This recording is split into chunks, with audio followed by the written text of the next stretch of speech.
सभी को नमस्कार। विद्यार्थियों, जैसा कि इससे पूर्व का जो वीडियो था उसमें हमने जैन धर्म के बारे में जाना। जैन धर्म के अंतर्गत हमने महावीर स्वामी की जीवनी है, जैन धर्म का प्रचार प्रसार है और सिद्धांत, इनकी चर्चा हम कर चुके हैं। अब जैन धर्म के अंतर्गत जो अंतिम जो बिंदु है उस पर आज हम चर्चा करेंगे। उसमें है जैन धर्म की भारतीय संस्कृति को देन। देखिए विद्यार्थियों, जैन धर्म ने जो भारतीय संस्कृति को जो दिया है, या भारतीय संस्कृति जो क्या है, विभिन्न संस्कृतियों से जो उन्होंने अच्छी बातें हैं उसको भारतीय संस्कृति ने क्या ग्रहण किया है। तो भारतीय संस्कृति को जैन धर्म ने भी जो कुछ दिया है उसके बारे में हम चर्चा करेंगे। इसमें नंबर 1 है दार्शनिक क्षेत्र में। तो दार्शनिक क्षेत्र के अंतर्गत हम बात करें तो जो जैन धर्म का जो सिद्धांत है, जैसे स्याद्वाद है, इसके अलावा हमने बात करी थी कि जो स्याद्वाद के अलावा जो पंच अणुव्रत है, जिसमें हमने अहिंसा है, अस्तेय है, सत्य है, अपरिग्रह है और ब्रह्मचर्य, इसके बारे में चर्चा करी थी। तब हमने बताया था कि जैन धर्म के जो सिद्धांत है उसको व्यक्ति जीवन में अपना करके अपनी जो आध्यात्मिक उन्नति कर सकता है, इसके अलावा अपनी मानसिक उन्नति भी कर सकता है। तो विद्यार्थियों, हम बताना चाहेंगे कि जैन विचारधारा ने ज्ञान सिद्धांत, स्याद्वाद और अहिंसा आदि के विचारों को अपनाकर भारतीय दार्शनिक चिंतन को अधिक तटस्थ और गौरवपूर्ण बनाया है। तो हम बात कहें कि जैसे अहिंसा को व्यक्ति अपनाएगा तो व्यक्ति सदैव हिंसा से मुक्त रहेगा और उसका मन मस्तिष्क भी उस क्षेत्र में कार्य करेगा। सत्य बोलना चाहिए व्यक्ति को जीवन में। और जो 2 बातें हैं जैन धर्म की, अस्तेय यानी कि दूसरों की वस्तु को चोरी ना करना, और अपरिग्रह, अगर अपरिग्रह को अगर हम अपना लें तो आगे जा कर के जैन धर्म किसी सिद्धांत को गांधी जी ने भी अपनाया, जिसे ट्रस्टीशिप का सिद्धांत कहते हैं, कि यानी कि अपरिग्रह का मतलब व्यक्ति को जितनी आवश्यकता हो उतनी वो वस्तु रखे और उसके अलावा जो अतिरिक्त है उसको समाज के लिए उपभोग करने को छोड़ दे। तो ये जो सिद्धांत है ये ट्रस्टीशिप सिद्धांत के काफ़ी नज़दीक है। विश्व के, भारत के अनेक महात्माओं, महान पुरुषों ने, स्वतंत्रता सेनानियों ने आदि ने जैन धर्म के कई सिद्धांतों को अपनाया है और उनके जो योगदान है उनमें उनकी महत्वपूर्ण भूमिका निभाई है। तो इसके अंतर्गत हम आप बता रहे थे कि जो पंच अणुव्रत है और स्याद्वाद का सिद्धांत कि व्यक्ति विभिन्न पक्षों से कोई चीज़ को देखता है, अपना दृष्टिकोण भी रखता है, दूसरे के दृष्टिकोण को भी समझने की कोशिश करता है। जैसे हमने आपसे पहले भी बताया था कि यदि एक गिलास में आधा गिलास पानी भरा हुआ है तो ये दृष्टिकोण कहलाएगा कि आधा गिलास भरा हुआ है। दूसरा दृष्टिकोण क्या कहेगा, आधा गिलास खाली है। तो हमें दूसरे के दृष्टिकोण को भी मान्यता देनी चाहिए, क्योंकि लेकिन जो हमने आपको बताया था कि सप्तभंगी ने या स्वाद्वाद की वस्तु को या किसी के जो पक्ष है उसके 7 पक्ष है कि ये चीज़ ऐसे हो सकती है और दूसरे तरीके से भी हो सकती है, ऐसा नहीं हो सकता है, ऐसा हो सकता है, ऐसा हो भी सकता है, ऐसा नहीं भी हो सकता है। ऐसे हमने 7 पक्षों की चर्चा की थी। तो जो व्यक्ति इन पर अपना नियंत्रण पालेगा, जो अपनी इंद्रियों को निग्रह कर लेगा, निर्ग्रंथ हो जाएगा, वो व्यक्ति ये जो जीवन मृत्यु के चक्र से मुक्त होकर के इनको एकाग्र होकर के एक ही दृष्टिकोण के बारे में सोचेगा। तो जो जैन धर्म है उन्होंने निर्ग्रंथों की बात की है। विचार समन्वय के लिए एकांत, जो अनेकांत दर्शन है वो भी महत्वपूर्ण है। जैसे हमने बताया, अनेकांतवाद कहें, स्याद्वाद कहें या सप्तभंगी न कहें, एक ही बात कहलाएगी। इसके अलावा जो भगवान महावीर है का जो दर्शन है उसकी मूल भावना है, उसका विश्लेषण क्या है, सांसारिक प्राणियों को बोध कराना था कि किसी बात को या सिद्धांत को एक तरफ से नहीं देखना चाहिए। हमने आपको बता रही हूँ मैं पहले भी कि किसी एक दृष्टिकोण से हमें नहीं देखना चाहिए, एक ही तरह पर उस पर विचार नहीं करना चाहिए। जो तुम सोचते हो जरूरी नहीं है वह सच हो, उसका दूसरा पक्ष भी हो सकता है। इसलिए किसी बात को सुनते ही तुम भड़को मत या यकायक प्रतिक्रिया मत करो, बल्कि वक्ता के दृष्टिकोण से विचार करो और श्रोता के दृष्टिकोण से भी विचार करो। और आज जो संसार है, संपूर्ण विश्व एक तनाव में है, एक द्वंद्व में है। वह क्या है, उसका मुख्य कारण यही है कि हम दूसरे के दृष्टिकोण को नहीं समझ पा रहे हैं। यदि हम जैन धर्म के स्यादवाद या अनेकांतवाद को समझ पाएँ तो हम समझ में आएंगे, हम दूसरों के विचारों को भी सम्मान देंगे, दूसरों के दृष्टिकोण को नज़रअंदाज नहीं करेंगे। और संस्कृति का जो रक्षण है, संरक्षण है और प्रचार प्रसार में ये जो जैन धर्म है उसकी ये बहुत महत्वपूर्ण विशेषताएं हैं। इसको व्यक्ति अपना करके जो अपने सामाजिक जीवन में है, अपने राजनीतिक, अपने व्यावसायिक जीवन में सभी क्षेत्रों के अंतर्गत अगर वो इसको अपना लेगा तो उसकी सार्वभौमिक उन्नति हो जाएगी। उसने अहिंसा का पाठ पढ़ा है जैन धर्म में, जिसको गांधी जी ने हमारे देश के अंतर्गत जब स्वतंत्रता आंदोलन हुआ था तो गांधी जी ने अहिंसा के मार्ग को अपनाकर ही देश के अंतर्गत अंग्रेजों से हमें स्वतंत्रता दिलवाई थी, मुक्ति दिलवाई थी। तो अहिंसा का बहुत बड़ा रोल हुआ है और अहिंसा की जड़ें कहाँ हैं? जैन धर्म में समाहित है। जैन धर्म ने भारतीय जीवन में नवीन चेतना को बढ़ावा दिया है, जिससे कि सारे महात्मा बुद्ध और आगे जाके महात्मा गांधी आदि अनेक व्यक्तियों ने उसको मान लिया है। और भारत की जो नीतियाँ हैं, सिद्धांत हैं, विदेशिक नीति है, उसका भी महत्वपूर्ण तत्व बन गया है। इसलिए व्यक्ति को दूसरों के दृष्टिकोण को मान्यता देनी चाहिए, उस पर अहस्तक्षेप की नीति अपनानी चाहिए कि व्यक्ति हमारे राष्ट्रों में भी है कि किसी के अगर कोई कार्य चल रहा है या कोई किसी देश के अंदर कोई नीति बनी हुई है तो दूसरे राज्य को या दूसरे देश को उसकी जो नीतियां हैं उसके अंतर्गत जो उसके आंतरिक जो समस्याएं हैं या आंतरिक जो उसका परिदृश्य है उसके अंतर्गत उसको दखल अंदाजी नहीं देनी चाहिए। ये बात हमने कही दार्शनिक क्षेत्र के अंतर्गत हमने बात कर ली है। इसके बाद अब हम बात करेंगे साहित्यिक क्षेत्र के अंतर्गत। तो साहित्यिक क्षेत्र के अंदर हम बात करेंगे कि भाषा और साहित्य के क्षेत्र में जैन धर्म ने सांस्कृतिक समन्वय को प्रोत्साहन दिया, क्योंकि इससे पहले हम बात कहें कि लोग वैदिक धर्म की जो क्लिष्ट भाषा थी, संस्कृत भाषा थी, वो आम जन तक समझने में बोलचाल के अंतर्गत कठिनाई होती थी। लोग उसे बोलने में और उसे समझने में बहुत अधिक कठिनाई आती थी।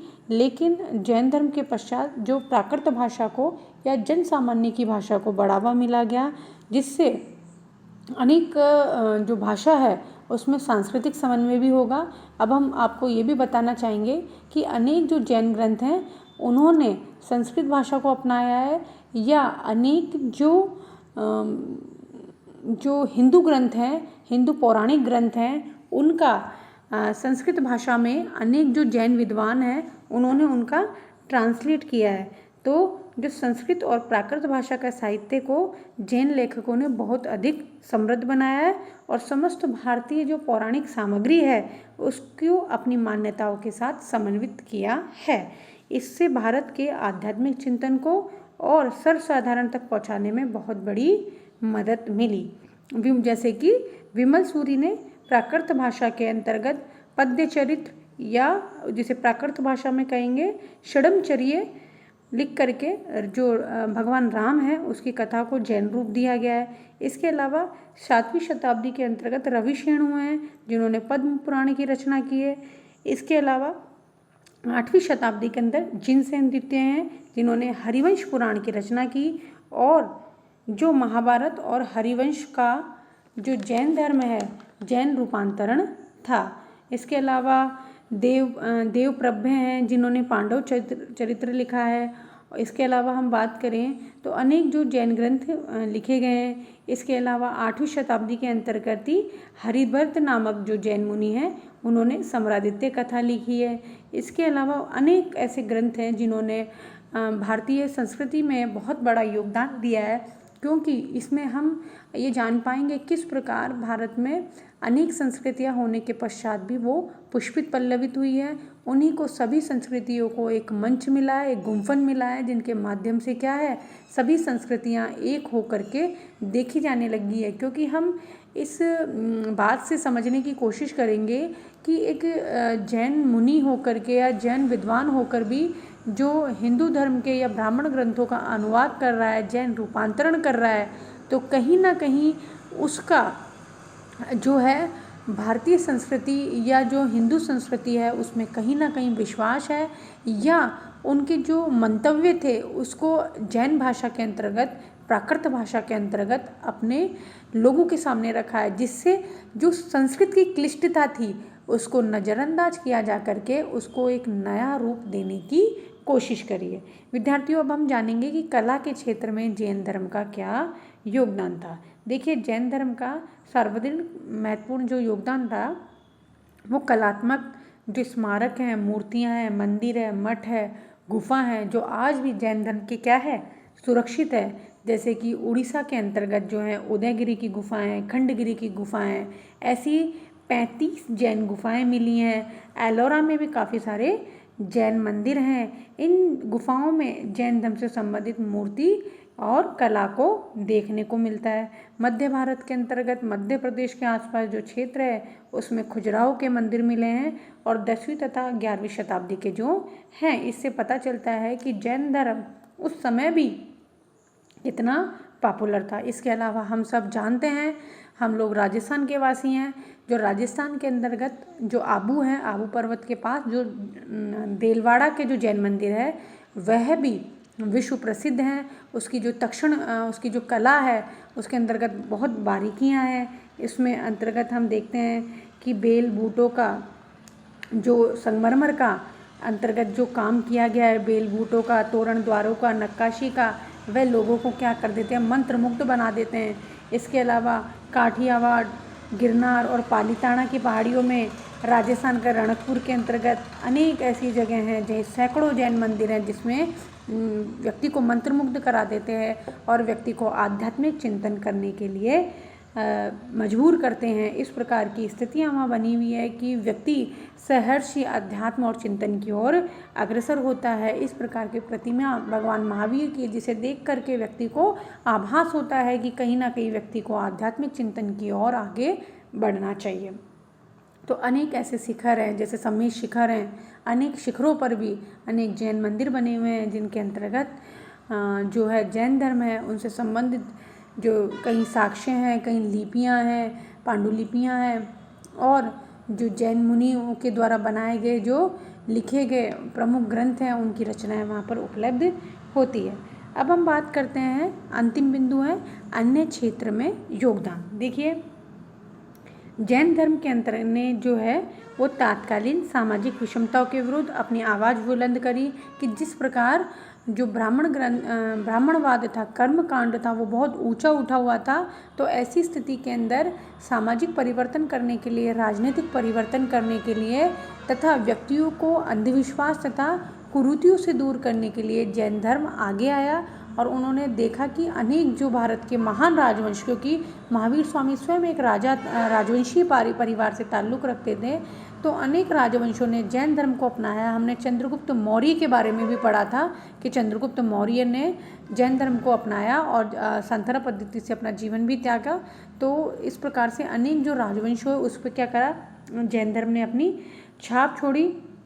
जो ब्राह्मणवाद का जो वर्ण व्यवस्था थी जिससे लोग तंग आ चुके थे, उससे लोगों ने मुक्ति मिली और जैन धर्म ने इसे लोगों के सामने रखा। जो उच्चता नीचता की जो बात की गई है उसको जैन धर्म ने दूर करने का प्रयास करा कि व्यक्ति को जन्म के आधार पर नहीं, व्यक्ति को कर्मों के आधार पर उसका स्थान मिलना चाहिए। उन्होंने पंडितों को करारा जवाब दिया कि कर्म के आधार पर ही व्यक्ति की पहचान होनी चाहिए। इस प्रकार जो है व्यक्ति है जिसको बताया कि उसका जीवन में कितना महत्व है कि व्यक्ति अपने जन्म को महत्वपूर्ण दे करके अपने कर्मों को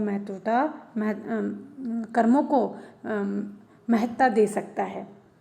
तो जैन धर्म ने सांस्कृतिक समन्वय और एकता की भावनाओं को भी सफल बनाया।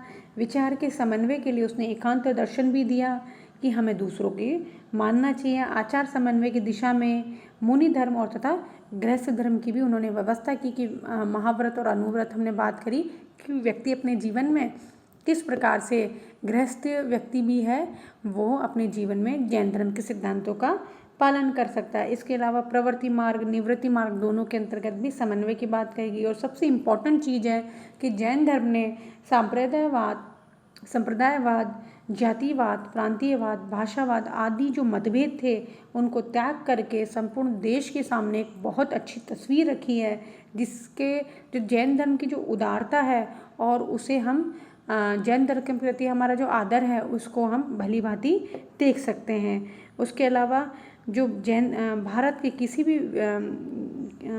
किसी एक भाग विशेष को अपनी श्रद्धा का, साधना का, चिंता का क्षेत्र नहीं बनाया, अपितु पूरे संपूर्ण राष्ट्र को एकीकृत होकर के या संपूर्ण राष्ट्र के अंतर्गत कि अगर महावीर का जन्म अगर उत्तर की ओर हो रहा है तो दक्षिण के अंतर्गत भी श्रवण बेलगोला में जैन धर्म का प्रचार प्रसार हो रहा है। इसके अलावा प्राचीन साहित्य के संरक्षण के रूप में जैन धर्म में महत्वपूर्ण भूमिका निभाई है। जैन साधुओं ने जीर्ण शीर्ण तथा दुर्लभ ग्रंथों का प्रतिलेखन करके उनकी जो रक्षा की है और भारतीय जो इतिहास है या हम राजस्थान के इतिहास को कहें तो उसको गौरवपूर्ण बनाने की कोशिश की है। तो इस प्रकार जो जैन धर्म है उसने अगर हम बात कहें कि जो संपूर्ण भारत है उसके अंतर्गत आत्मा को परमात्मा बनाने की जो आस्था का बीज है वो डाला है और मनुष्य को स्वयं ही अपने भाग्य का निर्माता बनाया गया है। अगर हम आलोचनात्मक बात करें, अगर जैन धर्म के हिसाब से अगर पूछा जाए प्रश्न कि जैन धर्म की जो भारतीय संस्कृति है उसका आलोचनात्मक मूल्यांकन कीजिए, तो हम 2 लाइन ये जरूर बता सकते हैं कि जैन धर्म ने संपूर्ण संसार को क्या है दुख मूलक बताया गया है, जिससे व्यक्ति की कर्म करने की जो प्रवृत्ति है उसको रोक मिलती है। व्यक्ति दूसरा हम बात करेंगे अपरिग्रह की बात कि व्यक्ति उसको जिससे पूंजीवादी देशों के अंतर्गत ये सिद्धांत नहीं फैलता है, व्यक्ति अधिक कमाने की और अधिक ज़्यादा न करने पर, कार्य न करने पर वो आक्रमण की स्थिति हो जाती है। ऐसी स्थिति में जैन धर्म की कहीं जगह निंदा की गई है। इसके अलावा जीवन में संयम और विराग पर बहुत अधिक बल दिया गया है, जिससे उसकी अनुराग की भावना तथा कला प्रेम को कुंठा मिली है। तो ये बात हम रखेंगे, लेकिन ओवरऑल अगर हम बात करेंगे कंक्लूजन में तो हम यही कहेंगे कि जैन धर्म ने भारतीय संस्कृति के अंतर्गत जो सामाजिक, धार्मिक, शैक्षणिक, राजनीतिक तथा आर्थिक प्रवृत्ति है उसके अंतर्गत जो जैन धर्मावलंबी है उसमें महत्वपूर्ण भूमिका निभाई है। अहिंसा, सत्याग्रह, भूमिदान, संपत्ति दान, भूमि सीमाबंदी, आयकर प्रणाली, धर्मनिरपेक्षता जैसे सिद्धांतों को जैन धर्म ने भारतीय संस्कृति के अंतर्गत देकर के भारतीय